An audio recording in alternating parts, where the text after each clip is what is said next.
It recognizes our belief in God, our country, not just individuals, our country, our founding fathers codified this in the documents that founded this country.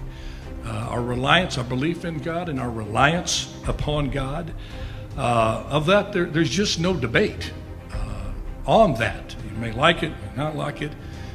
Declaration of Independence, we find these truths to be self-evident, that we are endowed by our Creator with certain inalienable rights, of which are life, liberty, and pursuit of happiness. It goes on in the Constitution to say we are putting together this Constitution in a preamble to secure the blessings, not only for ourselves, for posterity. And that Constitution followed with a Bill of Rights that enumerated those godly rights given to man, including the very first one, which was a right to believe in God and to express that belief anytime, anywhere, including the public square. 33 million. It's proven to the money investors that people want something to feed their souls, not just their worst desires. Absolutely. And yes, indeed. This kind of sums up my entire dialogue career on the heat of the night. You ready for this? Okay, this is it. My 7 years on the heat of the night. My dialogue all summarized into this. Get right on it, Chief.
Captain Skinner, but Bubba's my name. I like my iced tea sweet and my women the same. I'm your brown-haired badge here in little old Sparta, but nobody's bigger or tougher or smarter. If you're looking to fight, best not be with me.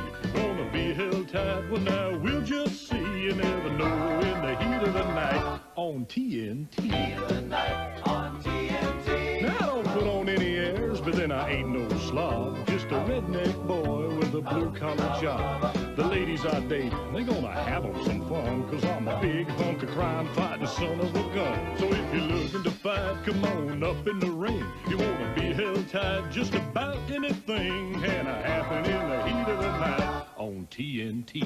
Hubba, hubba, hubba, hubba, heat of the night on TNT. Yeah. From NFL quarterback to Hollywood to the mayor's office, and now behind the mic at KXEX, this is the Alan Autry Show. No retreat. And so, my fellow Americans, ask not what your country can do for you. Ask what you can do for your country. Mr. Gorbachev, tear down this wall.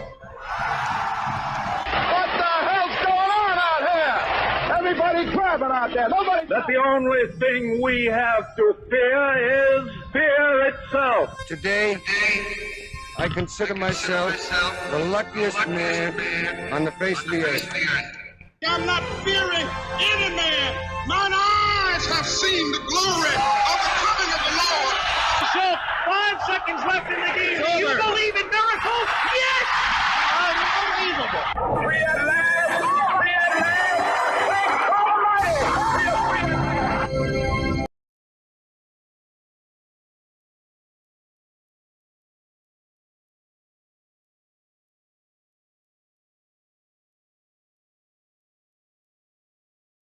$559-899-5000. 1550. And welcome to Alan Autry Noble Retreat. This is Big Wednesday. So happy and just honored to have you with us today, whether you're listening by radio, the old-fashioned way, or via the online or however. Just so happy you've made the effort, made the decision to tune in with us today. We appreciate every single one of you. I said we because normally I'm in the habit of having Larry Powell here. He's not here today. He's out of town doing some business. And I tell you, that guy is a busy, busy guy. I mean, he retired a few years ago, and he's in his 70s. He'll be the first one to tell you. You know, he used to be pushing 70. Now he's dragging it. But, man, is he dragging it fast and doing a lot of things. The Bible says never tire of doing good, and I think Larry Powell really took that passage seriously in his life. So we wish Larry success. He's out of town, as I said, so a safe journey and success in his endeavors there. Man, I tell you, you know you're living in a very hot part of the country when you wake up, you check the weather report, and you see it's going to be 111 degrees, and you say, wow, that's great. It's cooling off. But that's what happened today. Yesterday, upwards to 115, and my goodness, what a few degrees difference a few degrees make. The high is going to be, I think, around 111 today, and you could feel it as soon as you walked out the door. Yesterday, I mean, you walked out at 10:30 a.m., and blam, it was like you were in the Sahara Desert. Today, you walk out, yeah, it's hot, but not like yesterday. We've got these rolling blackout warnings here in California. Yeah, they're ready for the grid, for millions of electric cars. I mean, the silliness of this whole movement to try to have, or mandate, not try, to codify into law that no fossil fuel burning vehicles will be sold in the state of California by 2035, a mere 12 years from now. And we know how quickly decades go by, and they are right now, they can't hold the capacity with hardly any electric vehicles. And we just got the warning to unplug everything that you don't need, set your thermostat to 100. Nah, they said 78. But folks that are on social media, you can see this little thing we all got on our phones yesterday, or at least the 500,000 that could have been affected by rolling blackouts. It says conserve energy now to protect public. Man, when that thing went off, I was telling Jeremy, it went off on our cell phones, and man, you thought we were back in school, and it was the emergency alert. You know, Putin had pushed the button or something. I mean, it was, what the heck is that, man? I'm watching the evening news, and you get over there and you look at your phone, and you see that they're telling you, hey, here comes the rolling blackouts. That did not happen last night, so we're pretty happy about that. But I didn't turn my stuff off. I didn't turn the thermostat down. I was listening to a little bit from a host on a competitive radio station coming into town. I do that now and then just to know what the competition's doing. And the talk show host, and I won't say who it was, KMJ 580, that it was kind of nice, he said, having turned off all the lights at 6 o'clock at night and keeping them off in the dark, and turning everything off, just sitting there in the dark with his family. And he thought it was kind of neat, kind of joyous. I'm listening to that going, are you kidding me? You're falling right into these people's hands. That's what exactly they want us to do. Lower our standards and say, yeah, implement all these crazy, wacko, new green crazy things so that they can have rolling blackouts whenever they want to, make us buy an electric vehicle that about 90% of Californians can't afford, jack up our PG&E bills because, you know, folks, you ever thought about this? Here, especially in California. You know how much tax money they make on taxing gasoline? A lot.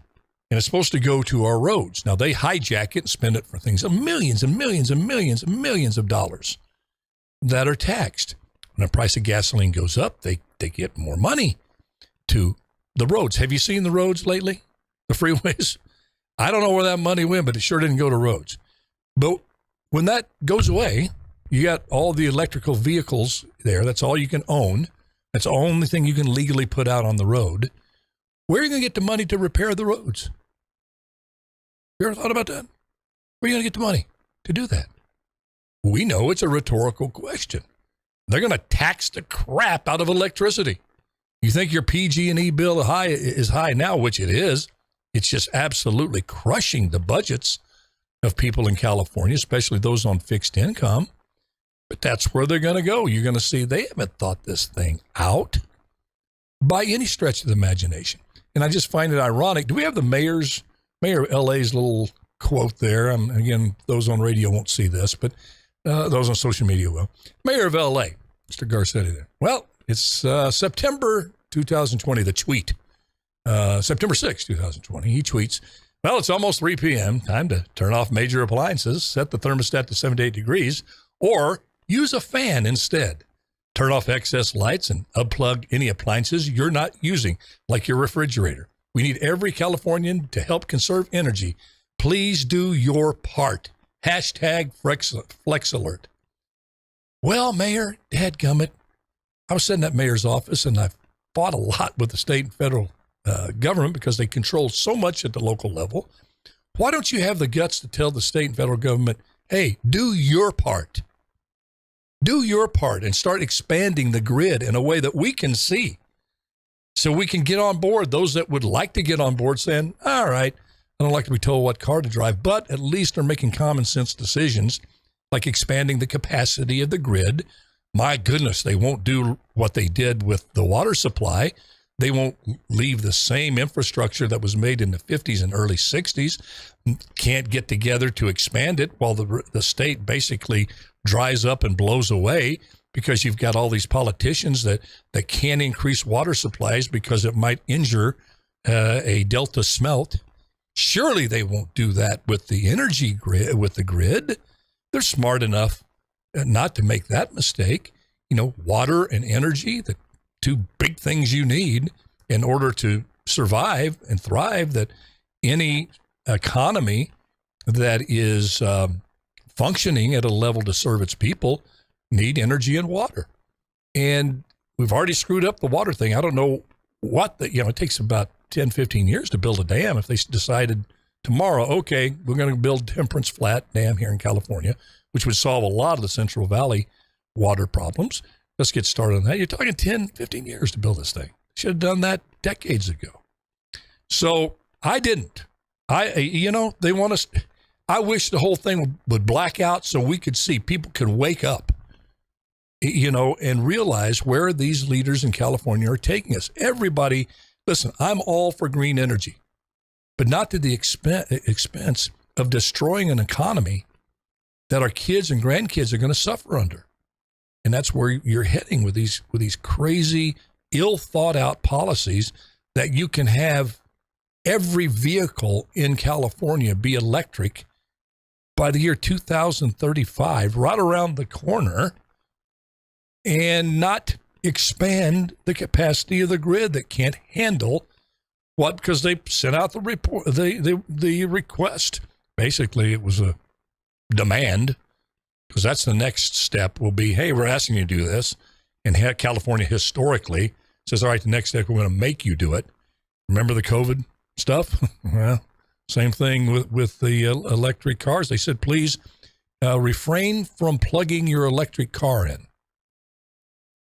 Okay, I find that a little funny if it wasn't so sad.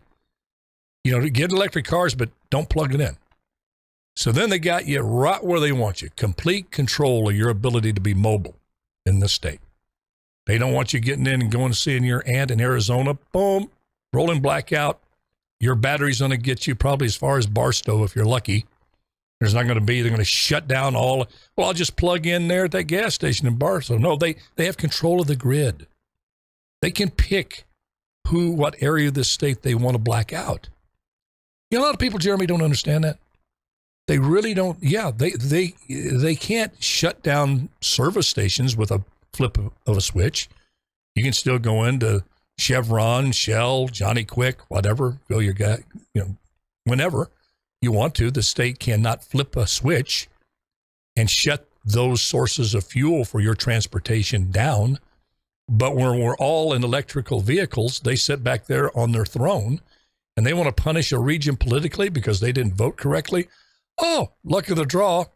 You people over there in Fresno County and Merced County, sorry, rolling blackouts for the next 2 days. But what about in California, lights, LA, the lights are still on. How about Silicon Valley? The lights are still on.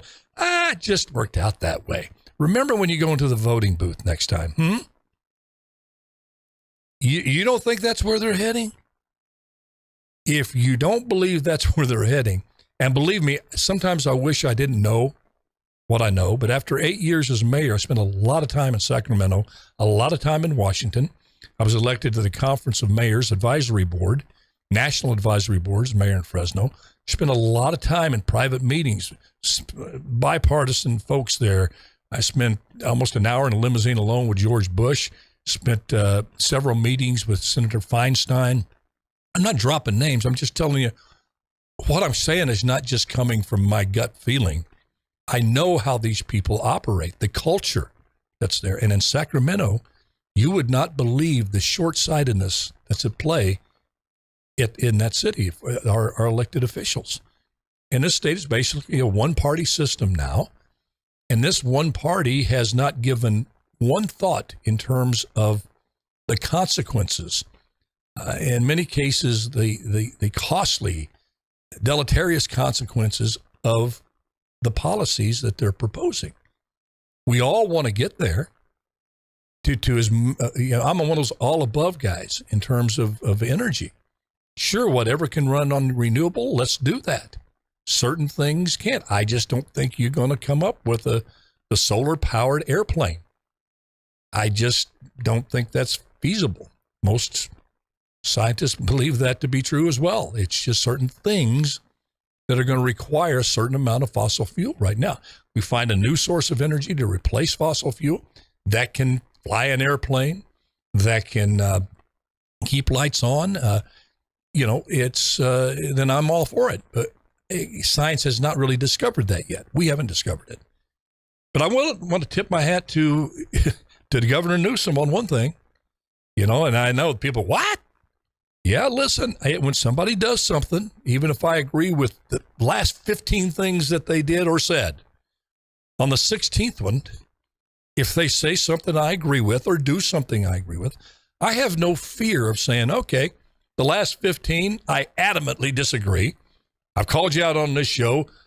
You triggered me on 10 of those 15. I'll admit that. But on the 16th one, if you do the right thing, I'm not going to be one of these people that just, death by authorship, because you did it. Even though it's a good thing, you did it. I'm not going to give you credit. That's what they're doing to Trump. That's what they did. The right did with Jimmy Carter. Jimmy Carter, policies horrible in terms of inflation, interest rates, couldn't inspire a country. That wasn't his skill set. But he singularly helped bring peace to Egypt and Israel. He deserves credit for that. Menachem Begin and Anwar Sadat. They wound up Sadat costing him his life. But this guy was able, President Carter, pull that off. I don't mind saying, hey, you stunk economically. You stunk at motivating the country, Mr. Carter. But you did a good job there. So Governor Newsom made a decision, much to the chagrin of those on the woke left, to keep the only nuclear power plant that's still in existence here in California open, because it provides, I think, close to 20% of our state's energy comes from that nuclear power plant. So he was, he's woke left, but there's still a remnant of common sense rattling around there in the brain. It's just like the old, the roulette wheel, the ball whipping around, or the lottery, boom, boom, and it comes out, the ball comes out, and you're hoping for number 10, and number 10 comes out once in a while. And I believe it did here. He did the smart thing. He did the right thing until we find a way to keep this grid going even as is. And then how do you expand it to take on this, I think, undoable? And it's not just me, just old Autry here spouting. Most of the real experts look at this timeline and say, no way this is going to work. And to do what would be necessary to make that happen would be totally destructive to the economy. And I think you're going to see the results of that probably in the next 4 or 5 years, and you're going to see that date moved back. And I think they're going to keep moving it back. I think at the end of the day, you're going to have a energy policy that was brought on by necessity. They're going to see such carnage that this new Green Deal, as written and as being implemented today, it just is not going to work. And if you're looking to destroy the United States, you got to destroy the economy first, and okay, it makes perfect sense. But if you care about this country, you want to see the economy survive and prosper, then common sense, I believe, will prevail. It'll just be how much, as I said, how much pain, how much carnage before they come to that conclusion, meaning it's going to have to be the Democratic Party as well. Not the woke left. They're done. They'll go down with the ship. All right. This is Alan Autry, No Retreat. We want to take a quick break. When we come back, I want to talk about my little mentoring. Young people need mentors now. School system, you got to talk to any teacher, and they're in need. They're in need of people to speak life and light into their lives from an adult perspective. And I want to share something with you that's kind of, it's painful, but I think we're going to pull ourselves out of it. I won't be any more mysterious till I'm back from the break. But anyway, it's probably one of the most important segments I ever talked about on this show. This is Alan Autry, No Retreat. We'll be right back.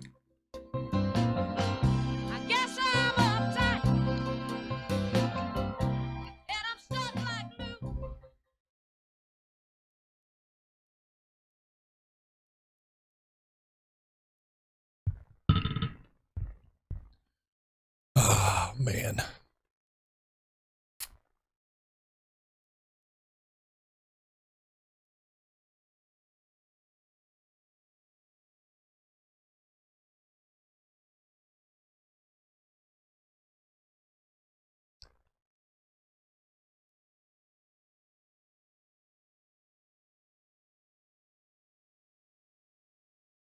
Hey, I wonder how that return of the spanking as corporal punishment in Catskill, Missouri school is going. I'd like to hear the feedback on that. Very interesting. And it's good to note, too, that policy, you got to read the whole article. It's not being imposed on every student. The parents of each student have to give the school authority to implement corporal punishment if they deem it necessary. So,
$20 seconds.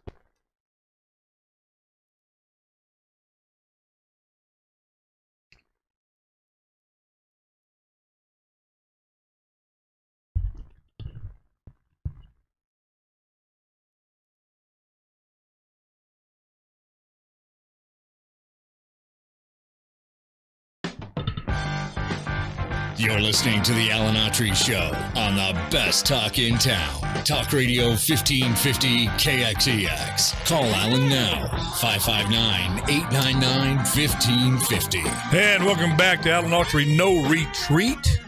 This is old Alan Autry again. So honored and humbled to have you with us today. Before we get into that subject of mentoring, which I so inarticulately teased before the break, it's really important. It's important to me, and I'll explain why. And anyway, before we get into that, I want to send out our best wishes and prayers to Jessica and her mom. Her mom's having a tough time, health issues, and our prayers. We were able to pray for her on the show, and we just want to send our best. I know Autry's Army, every single one of us concur with that. So, Jessica, please give your mom a big hug from us, and we'll be praying for her recovery. But have you seen that the Obamas came back to the White House, Jeremy? Yeah, White House for the first time came back to the White House for the unveiling of the Obama portrait. It's been how many years? Trump was in office 4 years, Biden 1 year, what, 5? Man, it takes a long time to paint that portrait, doesn't it? Dang gum, man. But anyway, the portraits look very nice. Michelle Obama's, I saw it just up on the screen, and they used to say back in the 50s, va, va, va, vu. She's striking quite a pose. Very tasteful, but, got her dress there with the dress pulled off the shoulder there nicely with the Cosmo kind of pose there. And hey, it's 2022. And so I'm not criticizing it. I'm an old fogey. It wasn't something that, Jackie or Nancy Reagan would be opposed that they would strike. But it's, like I said, they're the new generation. They identify with the young folk. They got their production company. How many former presidents have you seen go into movie production? And so anyway, it was the portraits looked to be fine. Look like her. Sometimes you get these sculptures and paintings that don't quite look like the individual. I did a good job there. Okay, mentoring. Man, there's a lot of kids that need mentoring. And let me just fill you in a little backstory before I get into why I'm more than a little concerned about what's at play right now in that world of mentoring, of older, good people coming in the lives of young people, at-risk youth, and speaking light and life and encouragement to these kids and helping them navigate the challenges and opportunities that life presents. Like I said, I never knew my natural father till late in life, till I was 28. I had a grandfather and a stepdad who raised me, and they were the best any kid could ask for. We didn't talk much. That generation didn't do that. You didn't feel comfortable going, "Hey, Dad, hey, Grandpa, can we sit down and talk about my feelings?" Just wasn't done those days. But they knew what to do, words of encouragement.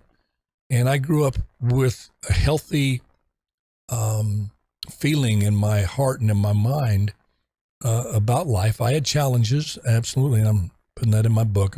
Book's going to hopefully be out by Christmas.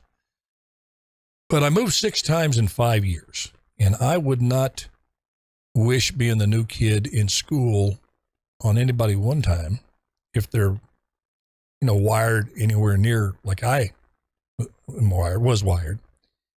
One time, much less 6 times. Because you just, you're the new kid in school, everybody's looking at you. I was an only child, didn't have any brothers or sisters. And after about the 3rd or 4th move, you start kind of shutting down. You stop making friends because in a short period of time, you're going to be saying bye to them. And it's painful. So you kind of start shutting down, and that ain't good for a kid. So, but each one of those moves, I had a teacher, with exception of one in Arizona, which I don't know what, that poor lady must just have, it was in the wrong profession. She just did not like me, for whatever reason. I think it's because I was California. The Arizona-California competition there was really bad back in the day. But teachers that would give me a hug I'll never forget Mrs. Marshall, my first grade teacher. She gave me a hug, told me that I was, that she was so happy that I was there in class, and they wanted me there, that I was worth something. She didn't phrase it exactly like that, but that's how it made me feel, because I didn't feel after about her second, third move that I was worth much. And she was constantly speaking positive things in my life, and I was very fortunate in all those moves. So as I got through that period of my life and was able to overcome some things, and when God delivered me from some pretty terrible things at 34 years old, my acting career started taking off, but also a voice in me telling me I needed to give back, and I needed to use the experiences I'd been through, the difficult times, to help others who may be in the same position that I was in as a kid, and maybe worse. So I started an organization called, in 2011, called CenCal Mentoring Academy. It stands for Central California Mentoring Academy. And the idea was to get an army of men and women to come into the lives of at-risk kids and speak light in life, as I said, and mentor them, and life coach them, if you will, under the premise that that's going to be helpful. How helpful? I wasn't going to be so bold to say, hey, I know they're going to see a 60% improvement or 100% improvement or no. I just went on that gut feeling that it was going to work like it had worked for me. What it meant to me to have those teachers and have people like Hollis Johnson, who I'll talk about in shows to come. I've already talked about him on shows. It meant so much to me. African-American farm labor, and just, it's like a second dad to me.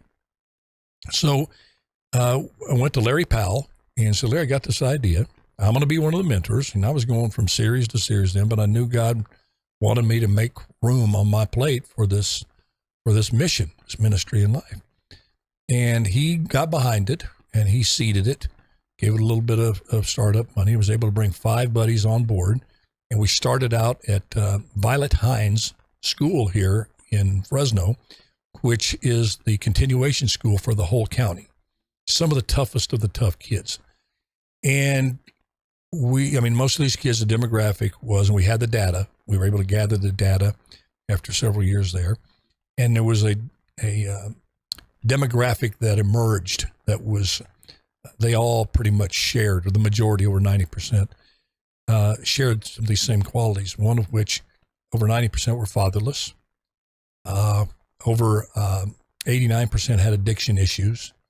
Over 90% had anger issues and anxiety issues. And there was a couple of other traits there. And you knew right off the bat, these kids needed something. Was having a adult in their life going to make a difference? We don't know. Well, until the data came out after we were there for about a year. And we saw tremendous improvement. Kids that were getting in fights were not getting in fights anymore. Kids that weren't coming to school were coming to school. GPA started coming up. Next thing we know, people have heard about CenCal Mentoring, and we're in schools, like 10, 15 campuses. I stepped away about 4 years ago and started Legacy Mentoring and Life Coaching Academy. But here's now where it gets, that's all good, right? It sounds good. It is good. It was working. These kids just, as simple as it sounds and as innocuous as it may sound, they had nobody just to sit down with them and say, hey, how's it going today? How are things? They didn't have that in their life. Over 90% of them. They had people tell them they were going to be in prison by the time they were 20, that they were no account, no good, and wouldn't amount to anything. They had people telling them that. But nobody to tell them that they cared about them and they could succeed. And it was life-changing for a lot of these kids. But what we didn't figure race into the qualifications of a mentor or a life coach. It was, does this person have the character, the qualities that could speak in the life of this kid? Was it a good fit in terms of this mentor's life story or this mentor's gift of being able to reach a kid and touch the right levers for this kid to trust?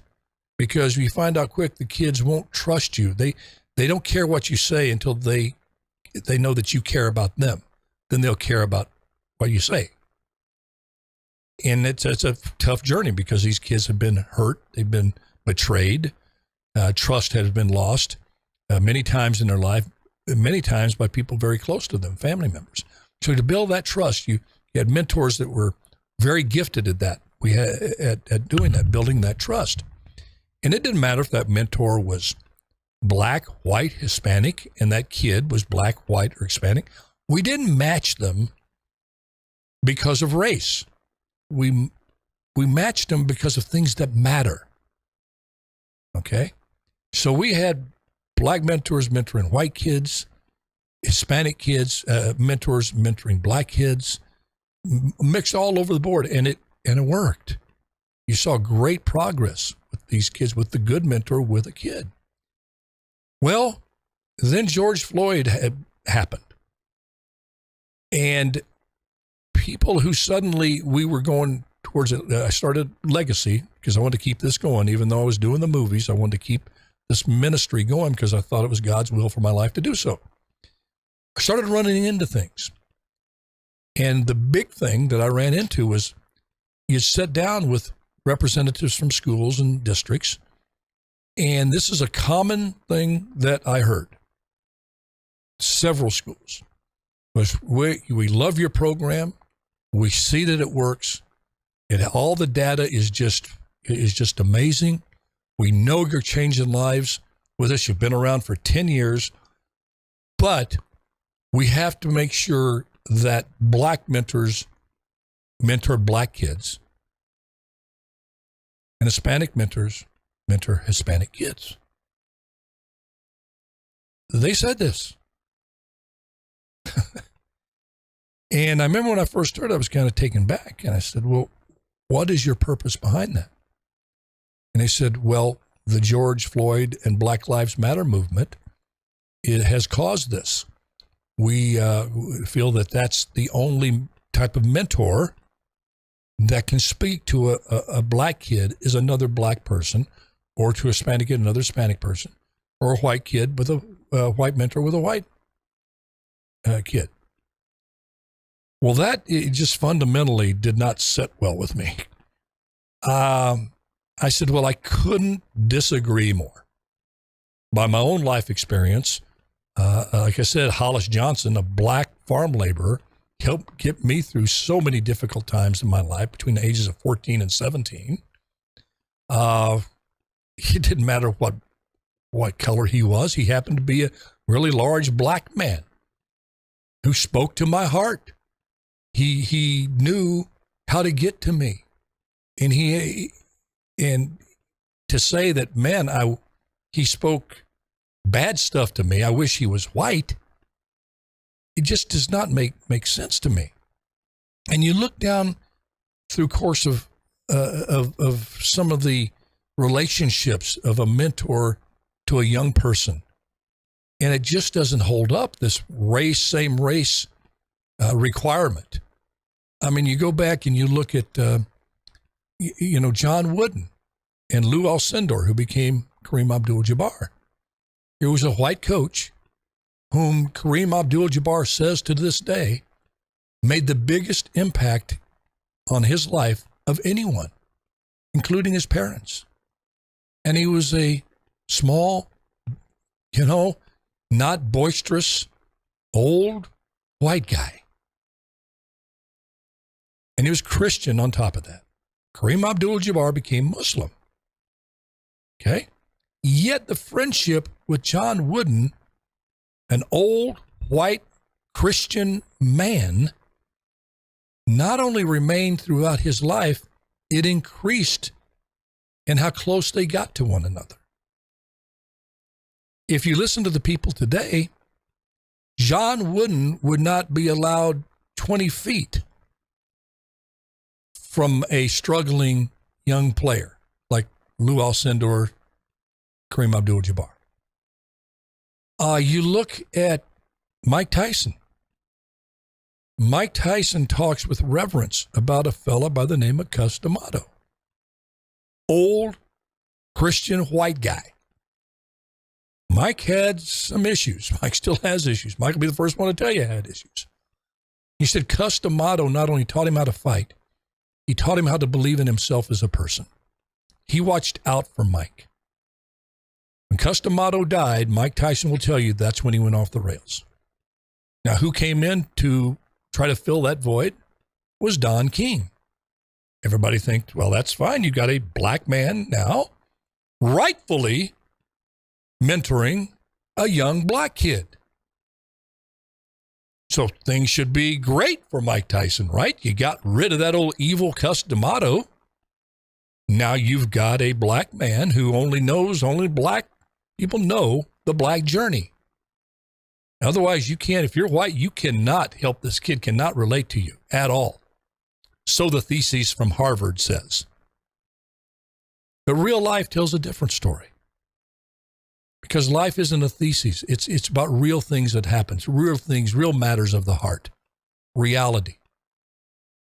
And you look and you see the last thing in terms of connecting with someone, having a real meaningful relationship with someone.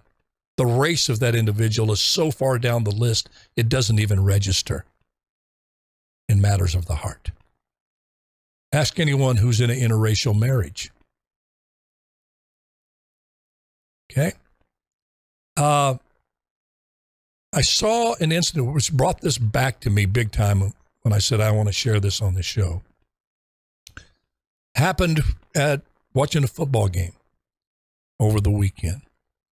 We're going to take a quick break and get my thoughts together on this. And as I said, we've covered a lot of important subjects.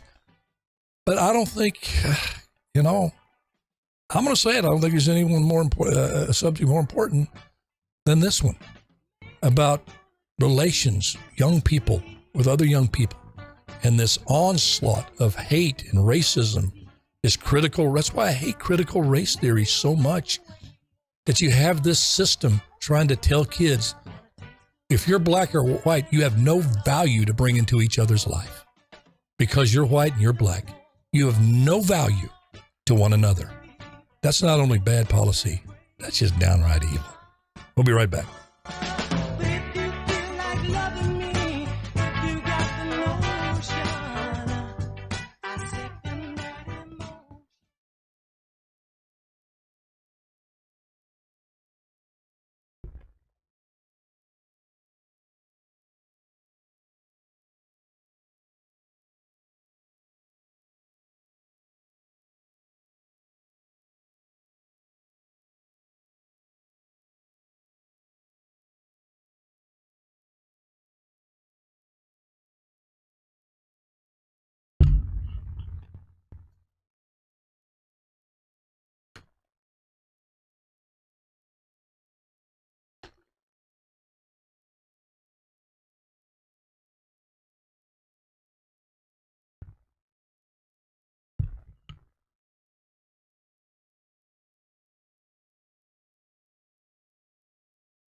Hey, folks, Jeremy, I need your opinion. We got to get that fixed so you can talk to me.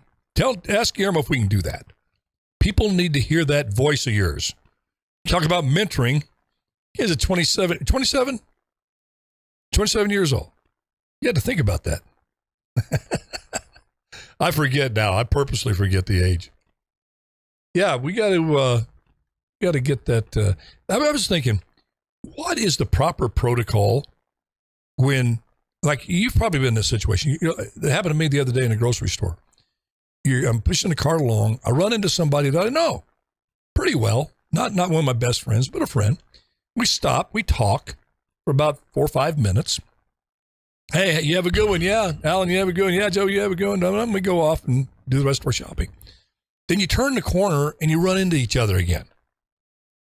What do you, now do you say hi again? Do you make contact again?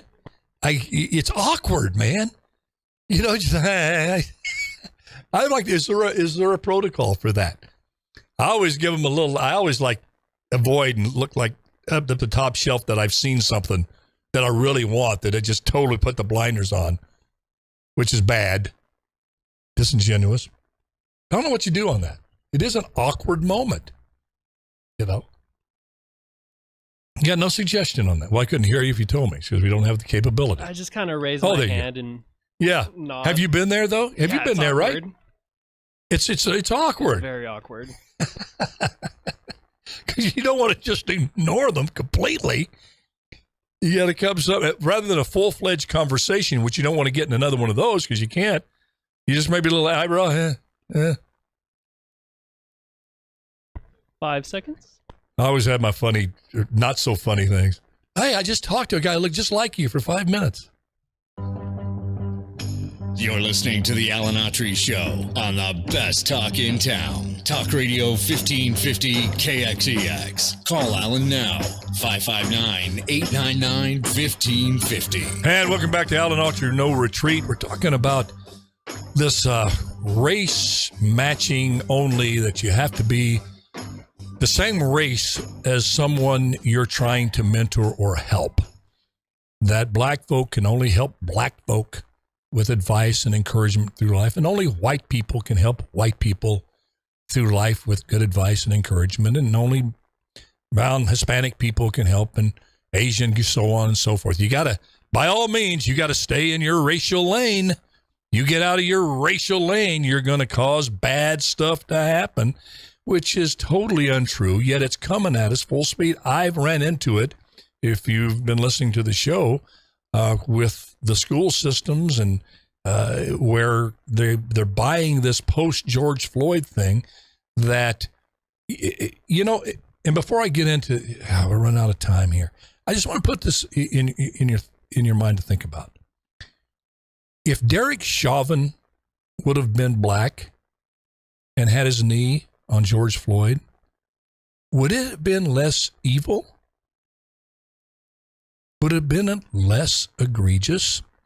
Would it have been a little more acceptable? Would there be riots in the street if it would have been a black cop that did that? My answer to that is absolutely it would have been just as egregious, just as horrible. A life is a life. It doesn't matter what color the person is that takes that life with no reason, who murders. Goodness gracious. It's no less of a crime that Ted Bundy, white, killed people. White people. Didn't less crime because he's white and wasn't a black man. It's not less evil that O.J. Simpson killed a white woman because he's black. It's just this craziness, this evilness that's out there. But let me tell you, it gives me some encouragement. It comes from the world of sports. Which, you know, on football, you're out there. It doesn't matter what color you are, whether you like the guy or not. You come out in that field, you got one job. You're trying to win that ball game together. And I was watching East Carolina play North Carolina. North Carolina was a big favorite. And East Carolina's put up a great battle. And towards the end, there was like a few seconds left. East Carolina had a chance to pull this huge upset. Had one of the best kickers in the country. Out on the field to kick the field goal. They're down 21-20. East Carolina is. Kid comes out, hits the ball good, but pulls it to the left. Loses the game. Everybody goes wild. North Carolina fans storm the field. He walks back to the sideline, this forlorn figure, sits down and passes some of his white teammates, if you want to bring race into it. Nobody says much to him. He goes over and sits down on the bench. They cut away. You know, the announcers are talking about something else. Then they come back to the young kid. Just when an assistant coach with his headphones on kneels down to this kid with his head bowed, the kid is obviously just devastated what's just happened. And the coach reaches down, pulls his face mask up, and you can kind of read his lips. He says, "Look at me." And you could see him, the way his body language and what he was saying to this kid. His face inches from this kid's face. This kid, the most unpopular person at that time in all, if you were an East Carolina fan, and if you were a student at East Carolina, you didn't like this guy. You probably had money bet on the score, what have you. You're not the most popular guy at the party at that time at all. And this coach, young assistant coach, proceeds to encourage this guy. You could tell. Pats him on the helmet. Looks him right in the eyes, and he's animated. And you could tell he's telling him, like, listen, you're going to have other times. You're going to win a lot of ball games for us. Now, this is the gut feeling that I get what was being said. It was some kind of encouragement. Because the young kid, you see him nodding in affirmation. Here's the deal. The kid who missed the field goal was white. The young assistant coach was black. It was obvious that this black assistant coach was really effective bringing encouragement to this young white kicker. You would have people on both sides of the spectrum that said, I don't care if that kid is being ministered to and that kid is having a conversation that could be so meaningful in that kid's life at this time that coach came over and took the time to say, hey, you're going to get through this, and what that would do positively for that kid. I don't care that could happen with this interaction between black and white. That black guy should not have interacted with that white kid.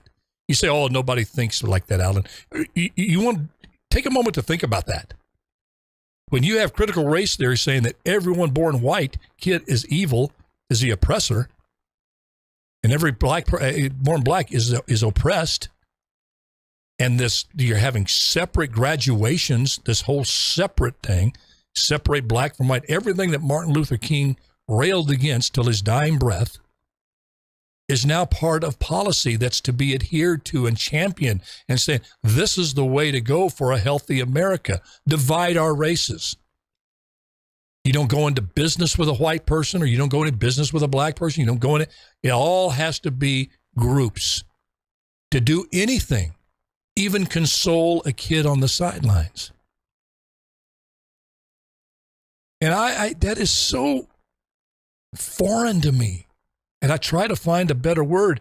I wish I was more articulate with the English language, that I could come up with a more powerful word to describe that type of thinking other than evil. It's the only thing that comes to my mind. It's beyond just being erroneous or bad taste or bad political policy. It's much, much deeper than that. When you put a color of skin as the number one the number one criteria of whether you're worthy to do something or not do something. We went through that in this country. Fountains, whites only. We went through that. And the old adage, 2 wrongs don't make a right. That's why we have to remember history. You don't fix evil by becoming evil. Darkness cannot cast out darkness. Only light can do that, can pierce darkness. And that young black coach could care less about what the radicals in Black Lives Matter or the radicals over there in the Ku Klux Klan, all these, he could care less. That coach, and make no mistake, winning at that level, that a coach at East Carolina wants to move on to the big time. So you bring up victory like that, your prestige, not just as a head coach, but as a assistant coach, is greatly elevated. That young coach had a lot of material and earthly things kind of taken from him by that missed kick. But something inside him brought him over to that white kid to give him love and encouragement to get through probably at that kid's point in life. Now, he'll learn as he goes on to put things in perspective, but you're in your early 20s, something like that happens. You would rather chop off your left hand if you could have made that field goal. And that coach came over and did that. And I don't know who that coach is, but it actually, it brought me to tears. Because I do. I guess all old people do this to a certain extent. They're on their, closer to meeting a maker than the day they were born by far. And you yearn for the way things used to be. Well, as my mom said, I don't yearn, son, for the Depression. I like air conditioning. There's certain things that she did not yearn for of the past, but there's certain things that she did yearn for. Like the day when, there was more respect for one another. She had a whole thing that she missed from the days gone by. And I yearn for the days when Martin Luther King's message, his ministry, was the predominant ministry that this country adhered to. It cost him his life, but he affected millions, generations, including a white kid working the fields out in Central Valley of California. I wasn't at the speech there in Washington, D.C., but I heard it. And it changed my life. But you don't judge somebody by the color of their skin, but the content of their character. And that he saw a day when little white kids and little black kids would hold hands together. It was a colorblind society. Now you say you seek a colorblind society, they call you a racist. I don't get it. I get it in terms of very hateful people, very racist people, very confused people, and I need to pray for them. But I shudder at the thought that I or my kids or you would ever subscribe to that type of thinking. That it's all about the color of the skin. It begins and ends with that. That it's evil. And I just, God, if I ever got to that point, you have permission to do me under, Jeremy. Just make it quick. All right, folks. Gosh, I love you. Thank you for tuning in. Remember, just do your best and let God do the rest. And things are going to turn out the way they're supposed to. Maybe not the way we want them at the time, but all things work together for good to those who love God and called according to his purpose. You got to have faith and believe in that. You do that, trust me, God knows better what's better for us than we do. Trust him. God bless. See you tomorrow on Thunderous Thursday.